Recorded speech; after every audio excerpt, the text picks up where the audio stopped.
उत्तर प्रदेश के हाथरस से एक बेहद ही दर्दनाक खबर आती है, जहां एक सत्संग के दौरान भगदड़ मच जाती है और अभी तक 121 लोगों की जान जा चुकी है, कई घायल हैं। आने वाले वक्त में मृतकों का आंकड़ा और ज़्यादा बढ़ सकता है। ऐसे में अब आरोप प्रत्यारोप का दौर शुरू हो चुका है। विपक्ष लगातार योगी सरकार पर निशाना साध रहा है। अखिलेश यादव कह रहे हैं कि ये पूरी विफलता सरकार की है।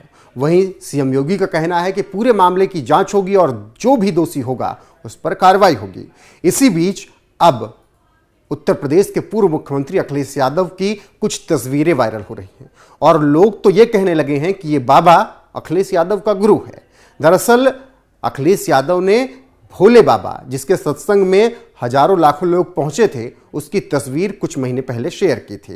ये भीड़ आप देख रहे हैं, ये वही तस्वीरें हैं जो कि अखिलेश यादव ने जनवरी में शेयर की थी। और सत्संग में अखिलेश यादव उस वक्त पहुंचे थे और अखिलेश ने बाकायदा सत्संग सुना था, उसके बाद बयान भी दिया था, भाषण भी दिया था, जनता को संबोधित किया था। ये जनवरी 2023 की बात है और इसके बाद अखिलेश यादव ने इस बाबा के लिए ट्वीट भी किया था। अखिलेश यादव ने ट्वीट में क्या कुछ कहा था, वो ट्वीट भी आपको दिखाते हैं और बताते हैं कि किस तरीके से अखिलेश यादव ने 3 जनवरी 2023 7:20 शाम को ये ट्वीट किया, जिसमें 4 तस्वीरें हैं। पहली तस्वीर में आप देखिए वो बाबा नजर आ रहा है, जिसको भोले बाबा कहा जाता है। दूसरी तस्वीर में आप नजर दौड़ाइए, जिसमें अखिलेश यादव भक्तों को संबोधित कर रहे हैं जो सत्संग सुनने पहुंचे थे। तीसरी तस्वीर आप देखिए, अखिलेश यादव तमाम लोगों के साथ बैठे हैं। चौथी तस्वीर में अखिलेश यादव पूरी भीड़ दिखाना चाह रहे हैं कि कितनी भीड़ इस बाबा के यहाँ होती है और इसको कुल 832.5 मतलब 8,32,000 लोगों ने इसको मतलब देखा है ये तस्वीर को।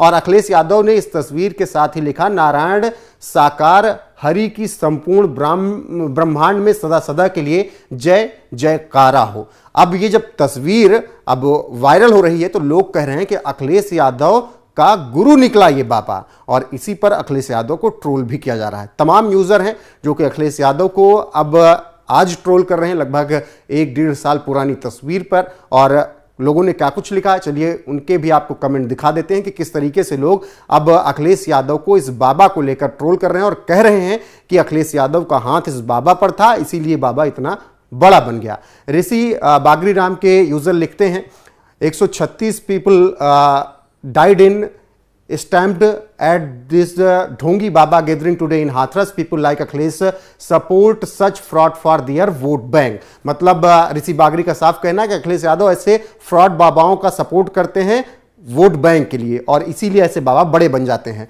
सैम चौधरी लिखते हैं, इसमें कोई दो राय नहीं है कि ऐसे फ्रॉड बाबाओं की मदद से अखिलेश यादव अपना वोट बैंक तैयार कर रहे थे।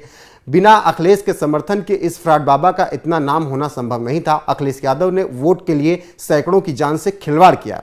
वहीं अनूप बर्नवाल लिखते हैं, अखिलेश यादव जी तो इनके भक्त निकले। और इसी तरीके से तमाम यूजर अब कमेंट कर रहे हैं और अखिलेश यादव को बता रहे हैं कि ये इस बाबा के भक्त थे। और कुछ कह रहे हैं कि अखिलेश यादव ने चुनाव की तैयारी शुरू कर दी थी जनवरी 2023 से और ऐसे फर्जी बाबाओं को सपोर्ट किया था ताकि वो वोट बैंक इनकी तरफ खींच कर ले आए।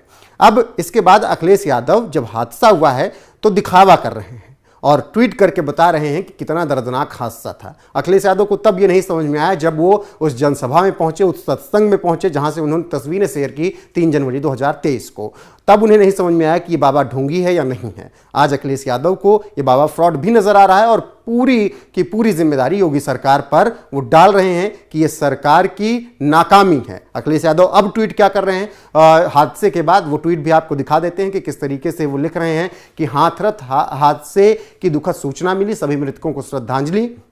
इस तरह के आयोजन में हुई मानवीय भूलों का आकलन करने की आवश्यकता है और भविष्य के लिए सबक लेने की भी। एक गहन जांच और उसके आधार पर की गई कार्रवाई भविष्य में ऐसे हादसों की पुनरावृत्ति को रोक सकती है। शोक संतप्त परिवारों के प्रति गहरी संवेदनाएं। अब अखिलेश यादव ज्ञान दे रहे हैं कि ऐसे सत्संग में जांच होनी चाहिए और कार्रवाई होनी चाहिए। अखिलेश यादव तब नहीं ज्ञान दे पाए जब वो पहुंचे थे, तब तो उन्हें वोट बैंक नजर आ रहा था। हालांकि अब अखिलेश यादव को टारगेट किया जा रहा है और अखिलेश यादव से लगातार सवाल पूछा जा रहा है कि ऐसे फ्रॉड बाबाओं का साथ आपने क्यों दिया और कैसे ये बाबा इतना बड़ा बन गया।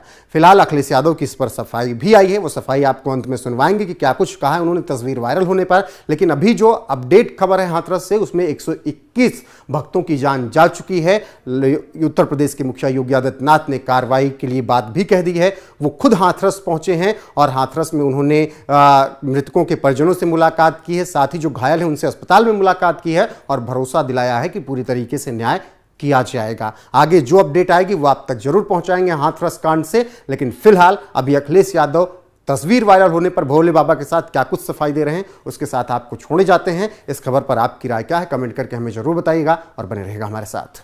चाहिए सर, आपकी तस्वीर वायरल की जा रही है बाबा के साथ। हाँ, क्या आप बाबा के साथ जाते थे? देखिए, बीजेपी कितना घटिया काम कर सकती है। बीजेपी किसी भी नीचाई तक जा सकती है। बीजेपी का अगर आप, जैसे आप पत्रकार साथी हैं, अगर आप उनके मन की बात ना करो, मन मर्जी की बात ना करो, तो सबसे पहला काम होगा आपको नौकरी से निकालना और दूसरा काम होगा उस चैनल का बजट कम करना। ये कोई नई बातें हैं क्या?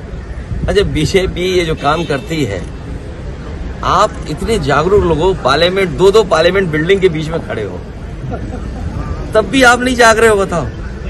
इसीलिए मैंने कहा था कि मंत्रिमंडल बदलेगा, मंत्रिमंडल बदलेगा, अब मीडिया मंडल नहीं बदल पाए तो क्या यार, खड़े हम लोग। अखिलेश जी, योगी जी कह रहे हैं, मुख्यमंत्री कह रहे हैं कि देखिए, उच्च स्तरीय जांच क्या है? दिल्ली सरकार उनकी है, यूपी सरकार उनकी है। अगर आपको जांच करनी है तो जो कवरेज आप लोग दे रहे हो, जो ईमानदारी से आपकी कवरेज आ रही है, उन्हीं तस्वीरों को देख करके सरकार को सोचना चाहिए कि सरकार ने क्या किया है। क्या यही रास्ता विश्व गुरु बनने का है? क्या यही रास्ता 5वीं अर्थव्यवस्था का है? और यही रास्ता है क्या तीसरी अर्थव्यवस्था बन जाओगे दुनिया की? अरे दुनिया की अर्थव्यवस्था नहीं बनना, बनो ना बनो, ऑक्सीजन तो दे दो, दवाई तो दे दो, इमरजेंसी में किसी की मदद तो कर दो। अखिलेश जी 50,000 की अनुमति थी, 2.5 लाख लोग चाहते हैं। मैंने सुना नहीं आपने, मैंने कहा कि अगर इस तरह के आयोजन हैं तो सरकार और प्रशासन को पूरा इंतजाम देखना चाहिए, पूरी जानकारी हासिल करनी चाहिए। आप पे इतनी बड़ी फौज है, इतने अधिकारी हैं, यूपी में सबसे ज्यादा IAS अधिकारी हैं, सबसे ज्यादा IPS अधिकारी हैं, सबसे ज्यादा सरकार के पास हाथ हैं, सबसे ज्यादा बजट है, लगाइए वहाँ। किसने रोका है आपको? अखिलेश जी, मुख्यमंत्री कह रहे हैं कि जांच इस बात की हो रही है कि साजिश है या दुर्घटना है। ये मुख्यमंत्री जाने और आपका चैनल जाने। सर, एक आखिरी सवाल, जब 50,000 की अनुमति थी तो 2.5 लाख लोग वहाँ पर ये बात प्रशासन को वहाँ पर करनी चाहिए थी कि अगर अनुमति 50,000 की थी तो प्रशासन क्या सो रहा था क्या? क्यों जाने दिया लोगों को? अगर उनके पास अनुमति थी तो बैरिकेडिंग कहाँ थी, रोकने के इंतजाम कहाँ था? और अगर इस तरह के लोग आ रहे थे तो अपनी फोर्स क्यों नहीं बढ़ाई उन्होंने? और उनको जानकारी देनी चाहिए आयोजकों को कि आपके आयोजन की वजह से इतने बड़ी संख्या में लोग आ रहे हैं, इनके इंतजाम के लिए हम क्या करें? प्रशासन को तैयारी करनी पड़ती है। इसलिए अपनी जिम्मेदारी किसी और के सर पर न मढ़े। सरकार की जिम्मेदारी थी, सरकार की वजह से जाने गई हैं, सरकार की वजह से ऑक्सीजन नहीं मिली है, सरकार की वजह से दवाइयां नहीं मिली हैं, सरकार की वजह से एम्बुलेंस नहीं आई, और सरकार की वजह से ही जिन शवों को जिस तरीके से ले जाया गया है, ये पूरी सरकार की जिम्मेदारी है। तो क्या बाबा की गिरफ्तारी की मांग करेंगे आप? मैं कहता हूँ किस बाबा की गिरफ्तारी कराएं, बताओ तुम? 2 बाबा हैं वहाँ।